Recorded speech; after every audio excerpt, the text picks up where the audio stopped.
Hello everybody, welcome to my channel. Today I am going to explain and recap a recently released horror anthology film called Allegoria. It consists of 5 different stories interlinked to one another. It is similar to the 2020 movie Book of Blood. I have recapped that film. If you haven't seen it, then please check it out after this. First, please subscribe to my channel. It really helps. The movie opens with a famous quote from 19th century painter Vincent van Gogh: "The sadness will last forever." We see an old experienced acting professor Robert who is talking and practicing his dialogues. He used to run an acting class where getting admission in it was pretty tough. Next, we see him in the acting class with only a handful of students. With intense passion and vigor, Robert says, "To become an actor you have to forget yourself, you have to bring the animalistic monstrous spirit to life." He asks a student named Brody to come on stage who seemed very nervous. He asks her to imagine and express herself as if she got possessed by the souls of rapists and killers. Brody was not getting it, hence he shows her his expression, which was intense and aggressive. It was so aggressive that he started bleeding from the nose. The remaining students clapped at this superb performance. Robert again provokes Brody to express herself. With this provocation, we see Brody turning into a real monster. A demon had possessed her who scares the shit out of Robert. Brody in her possession breaks Robert's hand.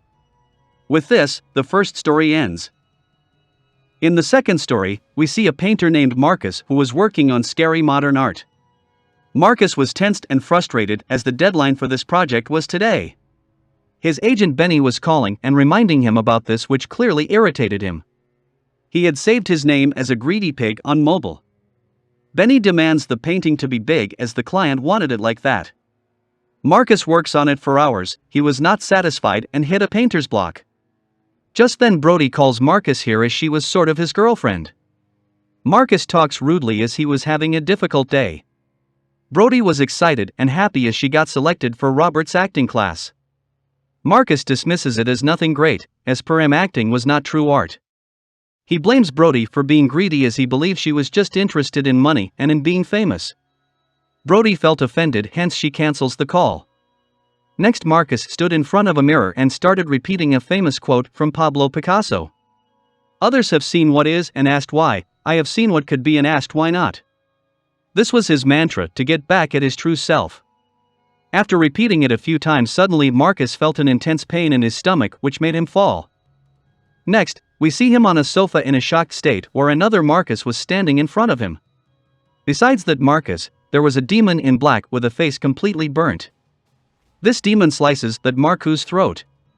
Original Marcus closes his eyes in a panic to check whether he is hallucinating or not. Strangely, the painting was complete, the demon and the other Marcus disappeared. Marcus calls Benny to pick up the painting. In the painting, we see scared Marcus himself with his throat sliced by a demonic hand.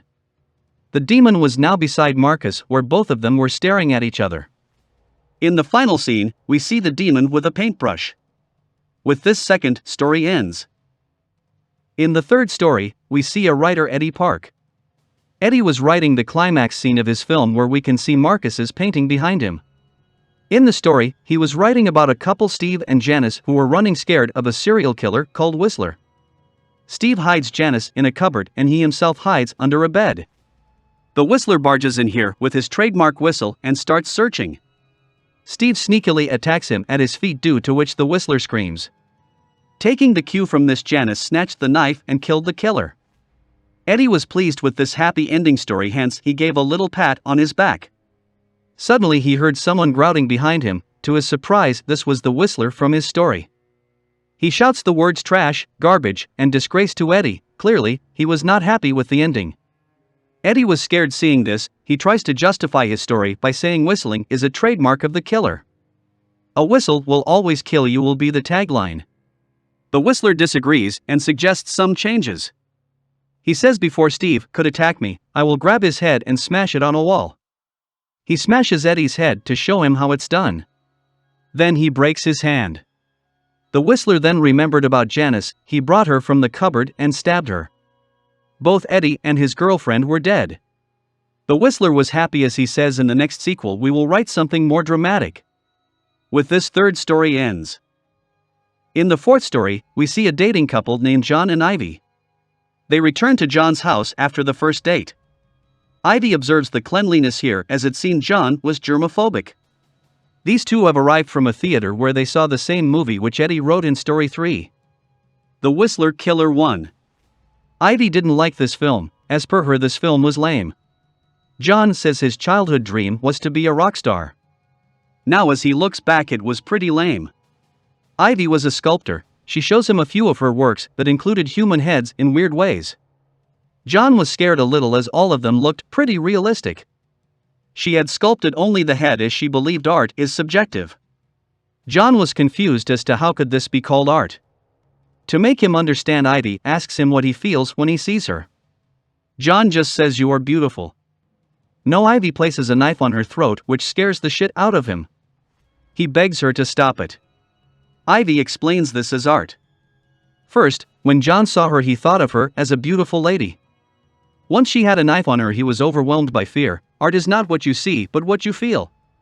Ivy says sorry here as clearly John was scared. John tried to kiss her, but Ivy refused it. She started leaving as she felt it's late. She walks up to her car and then returns. John opens the door and says, "You are back." Ivy smiles at him and hits him with a hammer. In the last scene, we see John's body on a cross where Ivy had sculpted him like a rock star. She takes a few photos with a creepy smile. With this, the fourth story ends. In the fifth story, we see a clip of a movie in which two ladies were running from a killer called Big Baby. One of them was a babysitter of this killer 15 years ago. The Big Baby kills the other here and starts chasing the babysitter lady. Hope and Brody were watching this C-grade horror film, which was actually lame as well as funny. In the film, a Big Baby was making weird sounds while killing his victims. Brody laughed out loud as the plot was like this. The Big Baby was angry because the babysitter lady left him to hook up with her boyfriend when he was little. This can't be a motive to kill someone. Hope justified it by saying it's a childhood trauma. Just then Brody received a mail saying she got selected for Robert's acting class.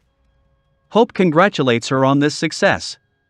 She felt frustrated when she heard Brody talking about informing this news to Marcus, as Marcus always mistreated Brody. Brody disagreed as she believed she is good for him. She also says Marcus's last girlfriend was a psycho who used to kill people and make realistic sculptures out of them. Brody was talking about Ivy, who was Marcus's ex. Brody calls Marcus and we see the same scene again from Brody's point of view. Naturally, Brody was upset after the call and Hope says, "I told you so." Next, Hope leaves for her band practice. In her band, there were a total of 4 guys. The lead guitarist here was very passionate about a tune that he believed, if played correctly, can manifest evil. Except Hope, the rest dismissed it as a joke. She learns that tune from him. When she arrived back home, she found Brody sitting in the dark, which spooked her a little. Brody says, "Marcus is not picking up my phone, something must have gone wrong." Hope, knowing this shady Marcus guy, dismissed her worry and told her to get some sleep as tomorrow she had class. Later, she started playing the tune Marcus taught her. As Hope was playing it, we see Brody getting possessed. Her eyes turn white, she starts levitating, and finally, some evil force took hold of her. Hope thought of this as a silly little tune. As she turned to walk away, we see a demon behind her. Just then she heard some noise from Brody's room. Upon checking it, Brody was alright but was behaving weirdly. She says she will not hear from Marcus now, as something is definitely wrong with him. She also believes she will excel in her class tomorrow, and here shows her a monologue with a creepy smile. Hope was scared by all this. As she sat on a sofa to think what to do, she heard the same tune again coming from the piano. Someone or something was playing that. With this, the film ends. The horror in this film is at a metaphorical level that shows us the dangers of obsession in an artist. Ivy was so obsessed with her art that she was killing people. Marcus was always unsatisfied with his piece, which made him anxious and angry. A writer obsessed with money justifies his crap writing. Hope was hoping a hope with a new tune, which turned out to be a hopeless one. Overall, this film shows us the inner struggles of an artist from a horror point of view. This is an enjoyable one. Hope you like this video. Please subscribe to my channel and press the like button. Thanks for watching. Take care.